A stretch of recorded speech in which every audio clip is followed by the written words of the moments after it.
Hi, this is Brandy Shantz, and you're listening to Living Chronic. Today, I want to talk about quitting. I think quitting just gets a bad rap sometimes. It's always negative. When we say, I quit, we typically think, well, that person just gave up, they're weak, they didn't do the right thing, any number of things that are negative. There's never anything positive associated with the phrase, I quit. But what if quitting is really self care? I am the person who never quits. I don't want to quit. I don't like quitting. I'm loyal. I am stubborn. I will stick it out to the end no matter what. I don't quit. Until now. So, in my head, I know that I'm never going to be the person I used to be. My body just doesn't work the way it used to. And unfortunately, I try hard, but I just can't get it to do the same things that I used to do. I can't even get it to do 50% right now, to be honest. I love running, so I get out there and try, but it's painful. And my muscles, they're so tight. There's just so much radiating pain. It's just really impossible for me to be able to run the way I used to. And endurance, which is what I have always loved, is just, it just wrecks my body in ways I cannot even explain. If I try to do a little too much, a little too long, I'm down for a few days. I'm severely fatigued. My muscles are just knotted up no matter how much I stretch. It's just very difficult. And frankly, I have to admit that it's not possible. Of course, I've run so many marathons in my life. I've done the 70.3 Ironmans. I love this kind of stuff. But no matter how hard I try, I just can't do it now. And that's what brings me to this weekend when I quit. So 2020, when everything just really kicked off bad for me, I was training for Ironman Chattanooga and had planned on doing the Marine Corps Marathon. Well, obviously that didn't happen, not just because of my health issues. Of course, the entire world shut down that year, but also because of my body. By the time 2021 came around, I, of course, had lost my ability to walk. So marathons weren't happening then. And then 2022 came, and I thought, all of those races that I couldn't do, I'm going to do them this year just to show everyone that I can make a comeback. I can do this. What a great thing. But I didn't have the capability. Of course, I've run so many distance races. Heck, I'm even a certified run coach. But I just couldn't get my body to do it. So I said, okay, I'll be easy on myself. I am going to do this next year. Let me once again defer this race. I will do it next year, and I will triumph, and I will overcome. Well, some things I don't think were meant to be overcome. And frankly, during my run this weekend, I realized that quitting is the best thing I could have done for myself. So I came home and I transferred into the 10K. I know I can do it. It's not going to be fast. It's not going to be any kind of a PR. But I know I can cross that finish line. I know I can push through all of the pain, and I can cross that finish line. Unfortunately, I think my just sheer determination to reclaim my former athletic self, to be the person who overcomes and succeeds anyways, despite everything pointing against me and, all those great Hollywood things, it was hurting me more than it was helping me. I would get out on my runs, and frankly, when I just couldn't do it, I would start crying, and then everything would snowball. It wasn't just that I couldn't run, it was that I lost my entire life as I once knew it. You know, I lost my career. I've lost all of these things. And that's all I think about when I fail at these long runs, because it's just a reminder of what has happened to me and the fact that I just cannot overcome certain things. So, are we wrong for always looking at quitting as a negative thing? I think so. Now, of course, you can't just quit everything. Determination is a very valuable thing. And people who, overcome and put forward the work, yes, that is commendable. But is that the only thing we can celebrate?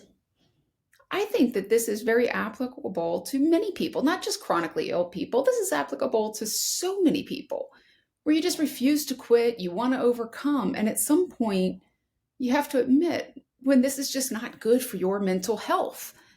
It's true in jobs. Maybe you're in a very toxic environment at work.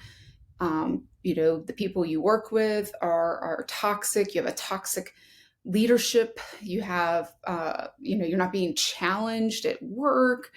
Maybe you really are unhappy in the job you're doing. What's wrong with quitting? Nothing.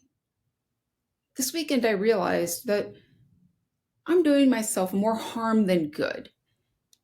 Just because I think that's what I'm supposed to do doesn't mean it's what I should do. And that's the difference. Could do, should do, would do. Stop thinking about what other people think you should be doing. I've said that all along. I've always said I just get so sick of everybody expecting me to rise above and overcome and be positive and write that book and succeed, even though I've been really just beat down with my health and my mental health and all of these things. So why am I trying so hard? I do love running. And I'm sure with many other things that, I've realized that maybe aren't very positive and I should quit. Sometimes you just have to weigh that out. I can do a 10K. I'm not even going to be able to do it fast, but maybe I just need to redefine success. Success is getting across the finish line and not being so worn down and in pain that I can't do anything for a week. That's success. Maybe success is being able to pick up and run a little bit faster just for half a mile. Maybe success is just getting up in the morning. It's really difficult to redefine success. It's really difficult to admit when quitting's the best thing you can do for yourself. It's certainly what I've been thinking about as I've gone through this entire process. What does success look like? I've had a lot of these conversations with my husband. For many years, I thought success looked like how much money I made. But maybe success really looks like me being fulfilled in my job and being in a place where my disability can be accommodated. That's success. So I need to apply this to every part of my life, really. I'm actually proud of myself for quitting this weekend. It was hard. It was really hard to log into that account and change my registration from the Marine Corps Marathon to the Marine Corps 10K. But when I was on that run on Saturday and I was crying and allowing myself to just spiral into all of those negative thoughts, oh, I can't do anything. I'm never going to be who I am again. I'm failing again. I'm keep trying, but I can't run. It was just unhealthy. So I want to encourage everyone to sometimes think about quitting in a positive light. Say it with pride. High five your friend when they tell you they quit. Sometimes it really is self-care. You can't keep getting down on yourself. If you're in a toxic situation, whether it be with outside forces, maybe it's within yourself. For me, it was within myself. You got to get out of the toxic situation. The best option is to quit. Of course, I'm starting anew. That's what this entire year has been about. It's been about me reclaiming my life. It's been about me trying to find the positive and looking forward to better things. I'm living chronic. It doesn't mean that I can't live my life. It just means I can't live my life the way I used to. So I need to redefine success. I need to redefine who I am. I need to redefine what's healthy. What's healthy? How many times do you get up in the morning and you're trying to fit your life into this little box that society expects you to be in? And it's just not right for you. Why would I be trying to do a job that's making me sicker? It's not healthy. Maybe society would look upon me more favorably if I could, be the disabled lady with all of these chronic illnesses, and I can still make all the money and be the most successful person that you can think of who has Crohn's disease. It doesn't matter. It doesn't matter. That's what society thinks. What's important is what I think, what my husband thinks, my family, my friends, and most importantly, myself. That's really what's important. At the end of the day, I have to wake up each and every day and be happy with who I am. So it's not just that the former me never quit and, was always, looking towards success and type A plus personality. It's also that the former me was probably unhealthy for a healthy person. It's definitely unhealthy for me now. And there's nothing wrong with being type A plus. That's not going to change. That's kind of a part of who I am. But I do need to change how I look at things. What is my outlook? What are my expectations? So, what are my expectations this year? I want to do something that's very fulfilling to me. I'm going to cross that finish line for the 10K, not get hurt, minimum pain. And I'm going to continue learning to quit when it's unhealthy. It was a first for me. I know that there's so many people out there just like me who think they can't quit. So if you view something as unhealthy, if you're starting to notice that something is making you feel worse, let's just think of some way to make it positive. I decided to choose self-care. That's not negative at all. It's hard to change society. It's going to be very difficult to change society's negative connotation of the word quit.